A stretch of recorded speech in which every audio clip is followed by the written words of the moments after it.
Wouldn't that be great if it was really a dinner bell and not church? For those who are new, we famously had, before COVID, a great brunch out on the patio. It was $5, and I thought it's the best coffee hour in the country, I always thought.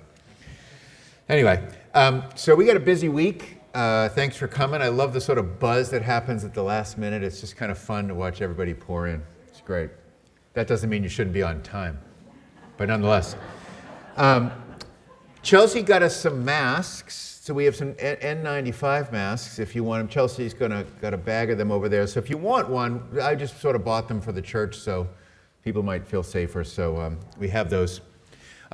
This church sits on Tongva land, which is native peoples that were here long before Europeans were here, and we honor that and think about the beauty of this place, and we're grateful to be here, and we're dealing with the consequences of taking other people's lands. Of course, it's part of our moral journey. We have masks, speaking as part of our moral journey. There's cards. We historically did quite a great job, actually, at getting out. I think it was somewhere about 2,500 cards to like very localized areas to get out the vote in Georgia last year. And this year, we're going to do the same. There's Barbara Marriott and Kelly have cards back there that you can take home, 20 or 30 in a pack. You can put your own stamps on them. They're to get out the vote in a particular district in Dallas. On Thursday afternoon, if you want to come up here and do that collectively with people, sign cards like we had before. Hopefully it'll be a nice warm day. We can be out, stay socially distanced. So that's going to happen Thursday afternoon, right around 1:30 after the senior pizza. So if you want to, either one works. You can pick up cards, do them at home, come visit us on Thursday. No stamps today, though. That's right. This week we have Senior Covenant Group Tuesday afternoon at 1. We have Seekers 10 o'clock in the morning on Wednesday. We have the men's group Thursday morning at 9:30 here if anybody wants to come for that. On Friday we have two things. We have a hike at the McBride Trail, that little crest trail that sort of overlooks the Pacific. If you see in the newsletter, there's a date. We're going to meet at 10 up there. If you come, grab me or call me, I'll give you the specifics. We have a nice group of hiking people, 6-7 people on first Friday of the month. And then on Friday night, we're going to do a showing of Hope Foy's film called Red, escapes me at this point in time, but that's 7 o'clock. Red Justice. Hope will not be here, but she just had her 100th birthday. Hope's nearly a founding member of this church and was brought up on seditionary charges, was an activist, hung around with likes of famous people, Angela Davis, Paul Robeson, the whole crowd. Hope might be our most famous member. She's living in Las Vegas now, but this movie we previewed. So it's Friday night at 7. If you want to come, it's free. People bring your own snacks so we're safe. That's this Friday night. And then I'm in conversations with people about helping Afghan refugees. That's a conversation we're having with different churches. And damn, that's enough. Wow. Well, not enough to heal the world, but enough for us for a week. Okay, I'm going to light our chalice with words from Laurel Sheridan. Let's fall into a still space of peace. She says, take life from its coals, not its ashes. Fan the flames of love and justice, join hands and hearts in common endeavor, and there will be no limit to what we can achieve together. So that really is our calling. Here we are. Today's theme is on existentialism, which is the philosophical movement we're going to look at for wisdom. Makes for tough sermons, however. It's not only a heady mouthful, it's existentialist as a religion, if you want to call it that. It's kind of an anti-religion. Take an unfiltered look at our condition, and they're here to remind us of the sometimes obvious but unappreciated truth that there's no amount of thinking that will get you out of the human condition. So as we do sometimes, facely brave hard truths in this church, and but we do that with song, don't we, Severin? Yes, we do. So you can mumble along to our opening hymn, Come and Go With Me. Otherwise, you'd be greeting each other with warm hugs and stuff, but I think you should just look at each other longingly with painful, plaintive eyes. Sing along.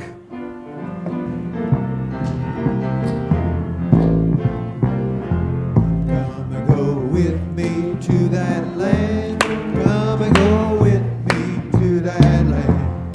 Come and go with me to that land where I'm bound. Come and go with me to that land. Come and go with me to that land. Go with me to that land where I'm bound. There'll be freedom in that land. There'll be freedom in that land. There'll be freedom in that land where I'm bound. There'll be freedom in that land. There'll be freedom in that land. There'll be freedom in that land where I'm bound. There'll be justice in that land. There'll be justice in that land. There'll be justice in that land where I'm bound. There'll be justice in that land. There'll be justice in that land. There'll be justice in that land where I'm bound. There'll be singing in that land. There'll be singing in that land. There'll be singing in that land where I'm bound. There'll be singing in that land. There'll be singing in that land. There'll be singing in that land where I'm bound.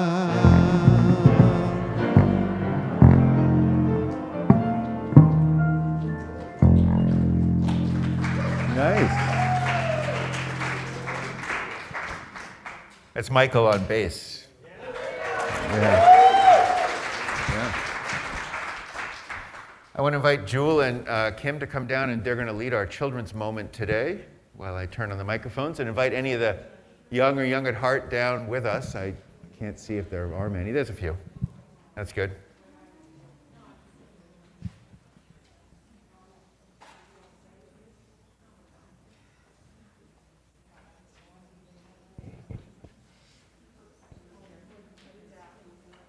I'll hold the mic for you. Okay. How you doing, Kim? Kelly, I'm great. How are Good. you? I'm all right. Kelly, are we able to? Oh, Look at should have that. just looked. Yeah. Grab a seat, Naomi. Oh, you are? Okay, I didn't realize She's that. going to help. We're going to hand out some of these projects that Naomi and I did with tile projects, so you guys can just pull them out and look at them. They were made with little bits and pieces of tile that we smashed and cut, with hammers and with our hands, and we did a lot of fun things with these little pieces of glass and stuff. So today we're going to read about the story of the Watts Towers. Anyone ever hear that, Watts Towers? Yeah? Okay. You do the mic, I'll hold it. Oh, all right. All right. And so this is one chip of tile. Uncle Sam held it in his hand, studying it, his imagination turning like a kaleidoscope. He put it in his pocket. I'm going to do something big, I heard him say. And look at these, amazing. All right. Yep. I didn't know it then, but that single chip of tile was no longer trash. It was the first building block to a candy-covered castle. And Naomi, do you want to get that bag over there, which has a glass in it? All right, just... Uncle Sam was my neighbor. His name was Simon, but we never called him that. We lived in Watts, California, on 107th Street. where the aroma of tamales sizzled in the air, where the trucks of Japanese farmers rumbled to and from vegetable markets, where music and laughter rippled from the diners and the dancers at Watts Tavern. No one really knew what to think about Uncle Sam, this man who talked to himself as he hunted through garbage heaps for things nobody wanted. A rainbow of broken teapots, plates, tiles, and sparkling bottles. I collected jewels with him along the railroad tracks, sacks and sacks and sacks of them. My favorites were the tiles with blue flowers, the soda bottles with the girl and the bubbles, and the green horse. For every bag of bits, he gave me a penny, and pennies bought a lot of candy. And Naomi brought some candy to hand out to you. Wow. Do you have a penny? I owe you. Okay. Uncle Sam worked in a tile factory, so every day except he worked in a tile factory every day except Sundays and holidays. But he worked on his creation every night, every Sunday, and every holiday. He took those bags of glass and he smashed them. Do you want to show them that cup? We have a cup here, and you guys can smash that for us because we do need more tile to finish some of these projects later, if Steve lets us. Whack, whack, whack. I watched him shove steel rods under the railroad tracks and transform them into rings. Uncle Sam was small and skinny, but his muscles were mighty. In Broken Things, he saw what no one else noticed. He found hearts in the backs of old ice cream parlor chairs, flowers in faucet handles, the sun in rusty gears. People who couldn't see the hearts and flowers wondered, why build it? Why build it, he says? I can't tell you, he said. Why a man a make a pants? Why a man a make a the shoes? He doesn't understand. He doesn't know why. He's Italian. He just wants to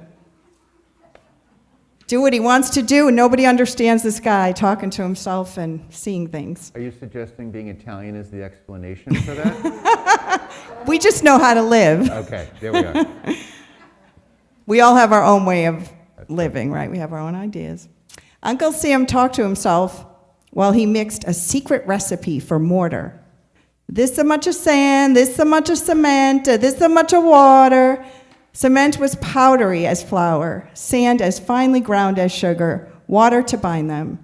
He wrapped wire mesh all around the poles, and he smoothed the cement around them and carefully pressed a jigsaw of jewels into this wet cement. Day after day, year after year, working on his something big, without gloves, his fingerprints were worn away. So I just want to show you this glass right here, and we'll do something with it maybe, right? If we smash it. A ship appeared, a tower rose, a cactus garden bloomed.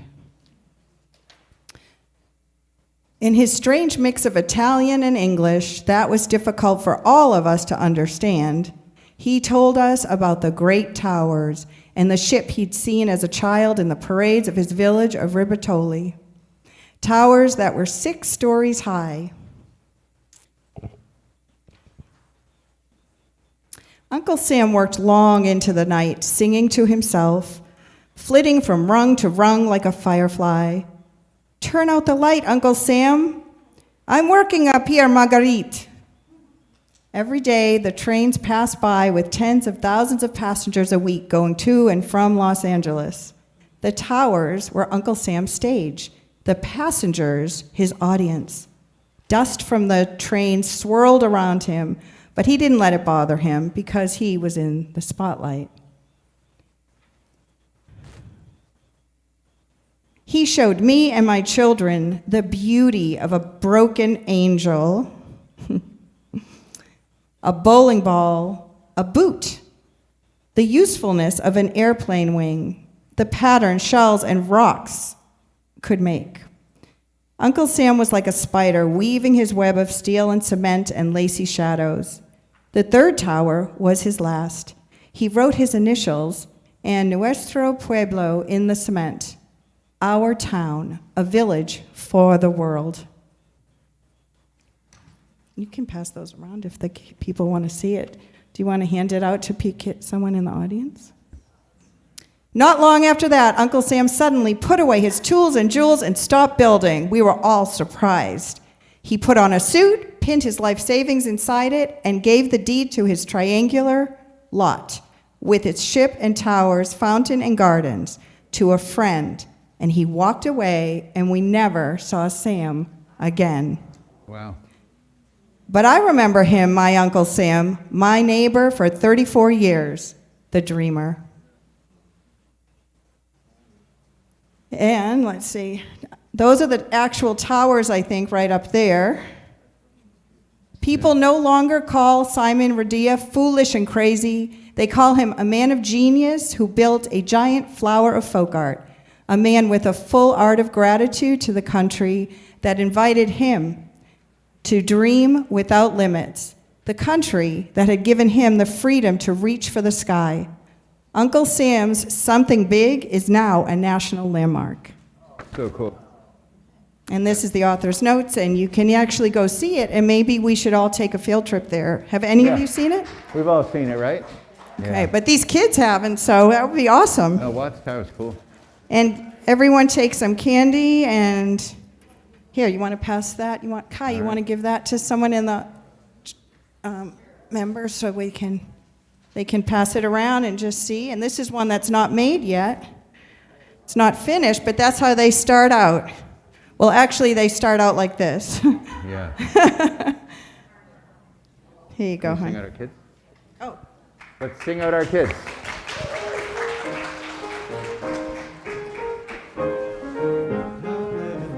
Now let us sing.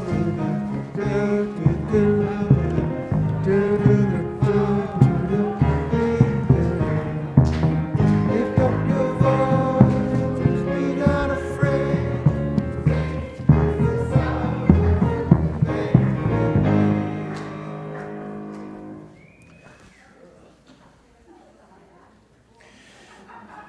Our centering hymn is number 34, Though I May Speak with Bravest Fire.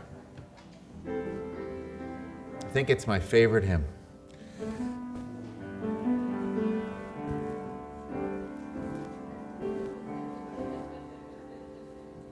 Though I may speak with bravest fire and have the gift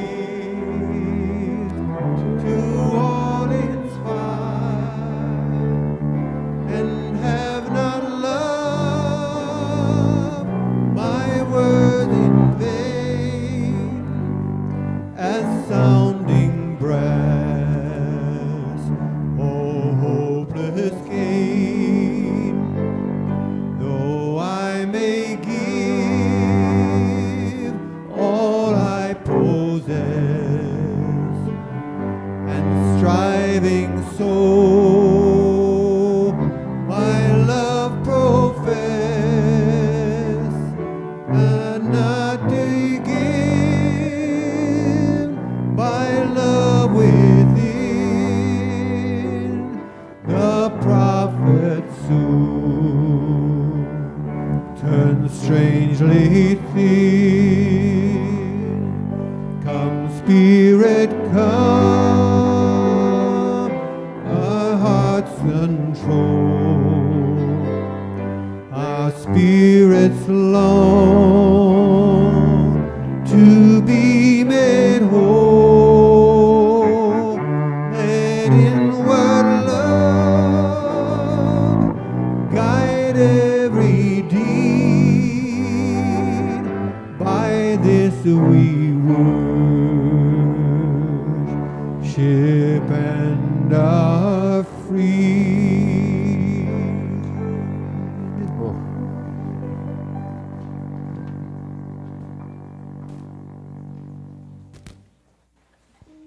Love that hymn.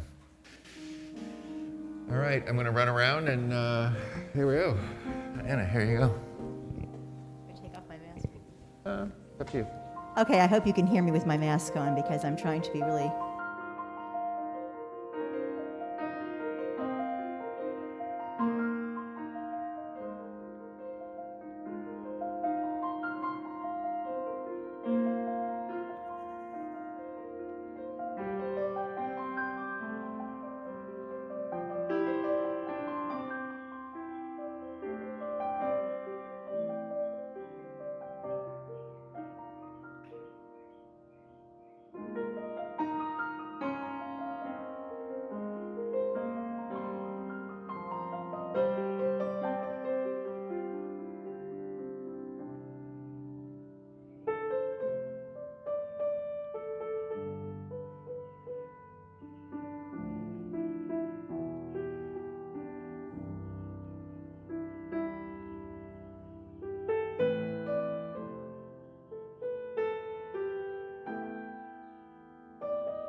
Barbara Marriott's going to read us a piece about Sisyphus. Morning, everybody. This is A Myth of Sisyphus by Albert Camus. In the classic Greek story, known as the myth of Sisyphus, the gods condemn our protagonist, Sisyphus, to ceaselessly roll a rock to the top of the mountain. And he does this for eternity. Huffing and puffing, he pushes his rock to the top, only to watch it over and over again fall back down the hill. Sisyphus got this ceaseless task of rock pushing as punishment for having returned from the underworld to our world for what was supposed to be a short trip. However, as Camus describes it, Sisyphus so enjoyed the water and the sun, the warm stones, the sparkling sea, and the smiles of earth, that he no longer wanted to go back to the underworld, where the gods thought he belonged. Nevertheless, all their attempts to draw him back to the underworld, all their efforts to scare him, were of no avail in drawing him back under. Eventually, the gods had enough and sent Mercury to snatch him, forcibly bringing him back to the underworld, where they had his rock ready to punish him. Today, we admire Sisyphus' stubborn persistence. Mm-hmm.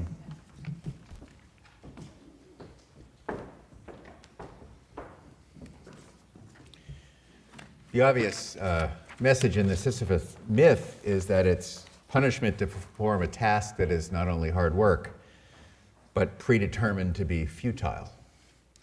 And for Camus and the existentialist, that task is what life is. But before we start talking philosophy, I think it's helpful to get into the frame of mind, if we're going to embrace existentialism, get into the petri dish and truth and the experience that grows an existentialist. So I want you to imagine yourself, you can close your eyes if you would, take out of this beautiful safe space. I want you to imagine Sandra Bullock, the protagonist in the movie Gravity, if you've seen it. She finds herself in. I just watched this on a plane back to LA. It was the 4th time I've seen it. Gravity is an amazing film to me, and I don't advise you watch it on a plane if you're already afraid of flying and writing a sermon about existentialism. I want you to imagine yourself, head and body as hers was, poured into a big clumsy spacesuit, head, face swallowed by a stiff helmet and a glass mask. It shouldn't be hard for us living in our frustrating masks. As we pick up Sandra's situation, she's been in space for almost a week. She's a scientist. She's kind of tired. She's ready to go home. Mission's almost over.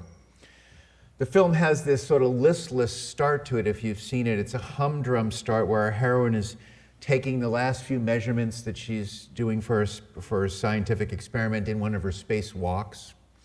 George Clooney is there. Before returning home, she's just doing this. She's kind of tired, and then all of an instant, she's knocked out of balance and separated from the safety of the International Space Station by a rash of space debris that's cut the cord. She is now weightless, hurtling away from the space station in these endless somersaults, frustrated by the lack of gravity to slow her, head over heels, head over heels. You maybe, spin like a gymnast, reluctantly free, 150 miles above Earth. Sadly for Sandra Bullock, this is no dream. What it is dark and dead silent. Silent except for the panicked beat of her heart, pounding hard and filling her mask with fog.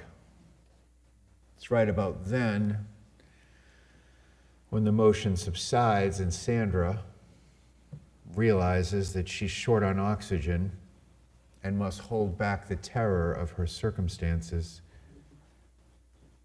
She's been trying to reason her way around a fate that this place is wholly indifferent to her survival. That is the moment of truth, the moment of awareness of what an existentialist might argue is a disturbing version of enlightenment. You can, at this point of awareness, that existentialists sort of ground their philosophy. They start with the truth that to be human means that you are a creature in over your head, on a mission without a net, on a mission no one can save you from. It's true.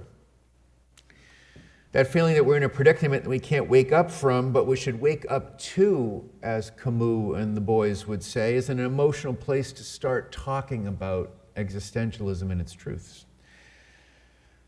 I want to capture this feeling because the feeling is more important. That energy and that dread, and in a way that freedom is more helpful than any words from Kierkegaard or Sartre or anyone. Because to the existentialist, it only takes a bit of honesty to see that what it is to be alive is to live without that net, spacesuit on or safely here on Earth with nowhere to turn. For Camus, the word that best describes that place in our fate is absurd. For Sartre, another French existentialist and contemporary of Camus, our predicament is even better described by the word meaningless. Having fun yet? Glad you came to church. Other religions, of course, in their own unique ways, understand the predicament we're in. They're, of course, born to it, just like all of us are. Religions are to existentialists the effort to confront this feeling and this truth with a fictional narrative that provides us comfort and security. Existentialists know that religions are dealing with the same ultimate concerns they boldly accept, but they answer it in an entirely different way. Consciously or not, you are likely in church as a means of confronting this feeling. I think that's probably a good decision. Existentialists are mostly identified with philosophers who've lived within the last 120 years or so, but they have a response that's essentially eternal. Humans have, across the eons, eternally asked the question and provide the skepticism that lead to what we would call existentialism, or that philosophy. For practical purposes, we can think of existentialists as starting about the same time we became modern humans, because this is about the same time in larger and larger numbers we began to challenge those things that were part of our traditional faith. Existentialists are that whisper in your ear, you know, you don't really believe those traditional stories anymore. From Sartre to Heidegger, from Kierkegaard to Camus, all big names in the movement, the core thing is that there's no denying our predicament or thinking your way around it. And with that truth in mind, I'm summarizing here, there's sort of two fundamental responses they take. The first, and truly the only response some existentialists think is worth taking, is to take a literal leap of faith. Kierkegaard says this. That might sound traditional, except for Kierkegaard says, in a perfectly unrelenting way, that there really is no good reason to take this leap. But you should take it. The other existential option is to liberate yourself from all the philosophical baggage our religions and cultural heritages have handed to us, and live as free and authentically and uniquely as you possibly can be. Just be you. For existentialists, all the historic practices and all the philosophical cultural efforts are constructed to support us in life aren't up to the task. They're no match for what we face. They would say there's nothing left to say but shed it all. So I should take this off for the remainder of the service, just as a symbol of shedding. No more, but just this.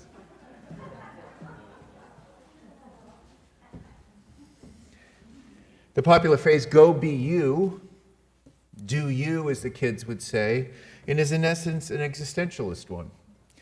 In a world devoid of purpose and meaning, we've got to build our own, they would say. And by that, you, not we, build your individual own you.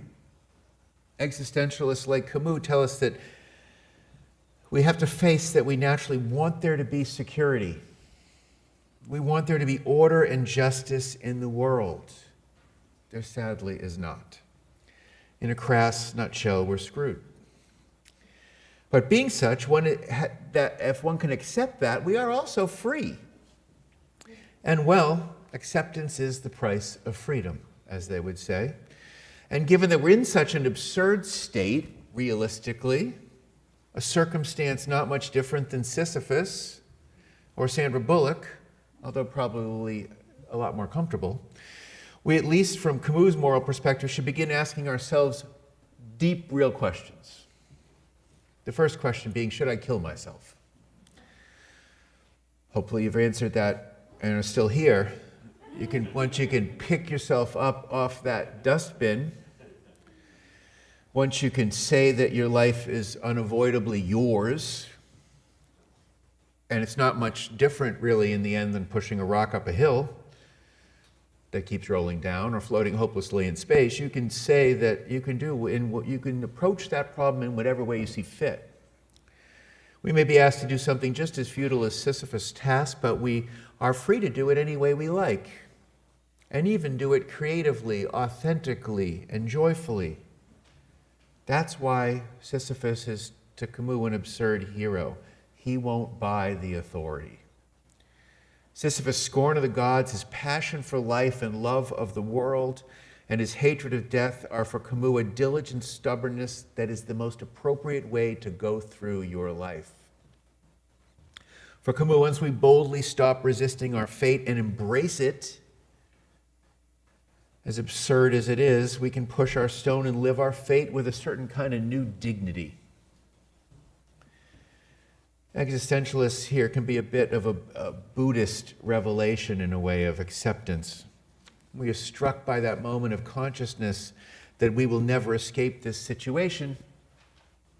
To a degree, the torment can be over.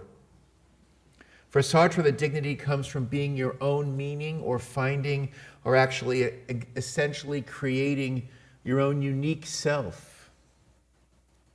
Essentially, rather than working yourself into the role of a submissive, humble servant, the new moral choice is to be your own creative project. For existentialists, because there are no given absolutes, we must choose life goals that are limited and relative, not supernatural and eternal. And in general, what comes out of this freedom is a challenge and a morality that demands not loyalty and faithfulness, but authenticity, creativity, and courage. Sometimes providing more details to what philosophers say can actually be distracting than absorbing that call. I'll avoid laying out the distinctions of Sartre and Camus and Heidegger and the rest. I'll avoid making this sermon a lecture because to me those sort of images and feelings are more important. The goal or reward is that when to give up on the old myths, we can move to our own unique projects and purposes. Then our everyday activities can be organized towards the fulfillment of whatever we choose to be our ultimate fulfillment in life. Ironically, contrasting to an eternal fate that compels our behavior is our impending death that cleans up our life. Existentialists speak with the same kind of clarity that a cancer patient can have. I'm no strict existentialist. I hold out more hope than they do that we humans are part of a creation headed by a God, created for a purpose. It's a slim but pretty perennial fate for me. The possibility, I think, is fair to say that the world has more inherent magic in it and possibility than they do, but let's not retreat from the lesson today. I'd like to invite today to work on the scary perspective and the truth, to make a little bit of a covenant with yourself, or at least I invite you to the challenge of that. I invite you to begin to think of the courage it takes to do the only job you can, and that is to express and deliver to the world your own innate uniqueness. The gift, or better, the reality of your life was freely given to you. It was a result of life's continual longing for existence and for itself. From an alive universe we can best describe as indifferent and magical at the same time, right? It's like that. And having been given the gift of life, the existentialists would say that we've been asked to use our lives to do something lovely and generous and wonderful with them, that we might be a blessing in an authentic form.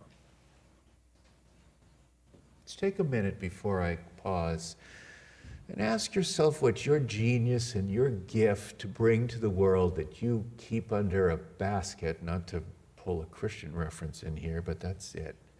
What more authentic you do you need to become?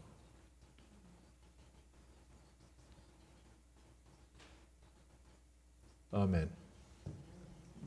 Amen. It's time for our offertory. Moses and Jesus came down from heaven one day to play golf, Pebble Beach. Moses steps up and hits a drive a whopping 370 yards right down the fairway. Didn't even have to split the water. Amazingly, Jesus then hits his drive just about the same distance, maybe a little further. It's amazing. They contemplate their second shot, a very hard shot. They're on the fairway, and there's 250 yards before there's the green, but in front of it is a big pond. Moses decides that it's impossible to hit an iron shot over that water, and he hits up safely just before it on the green spot. Jesus, however, says, I'm going to go for it. I saw Jack Nicklaus hit an iron 250 yards one time, and if he can do it, I might be able to do that too. And with that, he hits a great shot that goes straight into the water. Moses feeling smug, they walk up to the ball. He easily chips up onto the green and was feeling pretty good himself until Jesus strolls out onto the water, bends over uncomfortably, and hits his submerged ball right out on the green and just about into the hole. Party of golfers that tees off behind them that can sort of barely seize them yells, "Hey, who does that guy think he is? Jesus." Moses yells back, "No, he knows he's Jesus. He thinks he's Jack Nicklaus." Please give generously to the church that has Jesus, Jack Nicklaus, Buddha, Sartre, and Moses all in the same service.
Don't give up. Like, that was so close.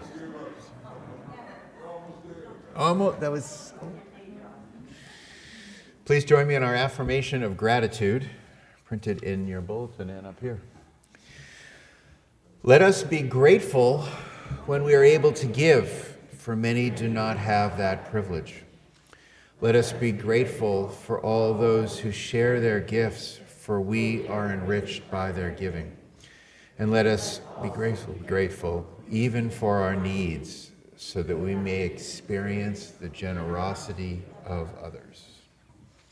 Our closing hymn is not number 170, We Are an Angry People, but More Love 95.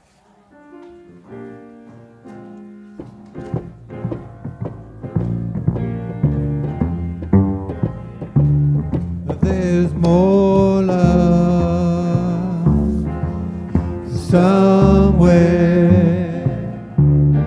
There's more love somewhere. I'm gonna keep on till I find it. More love, more hope somewhere. There's more hope somewhere. I'm gonna keep on till I find it. More hope, more love somewhere. There's more love somewhere. I'm gonna keep on till I find it. More love.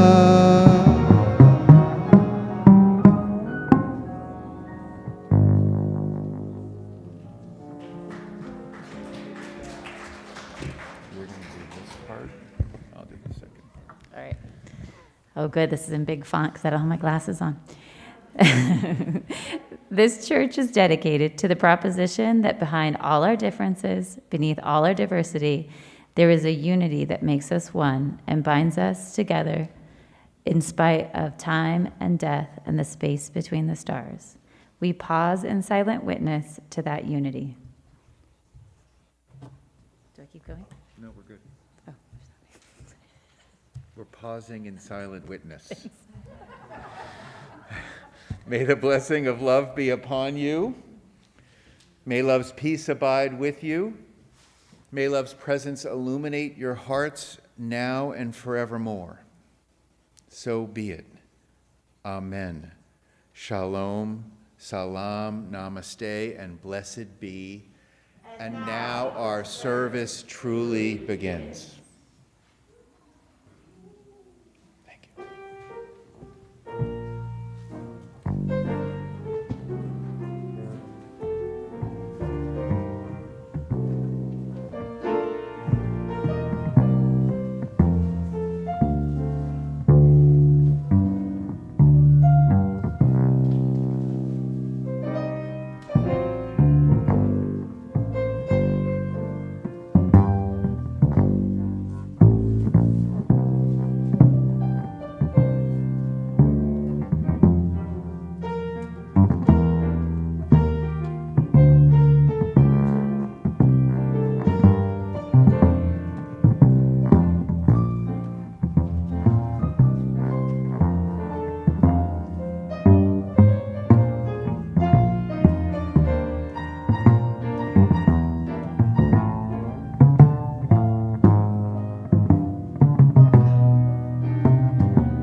Amen.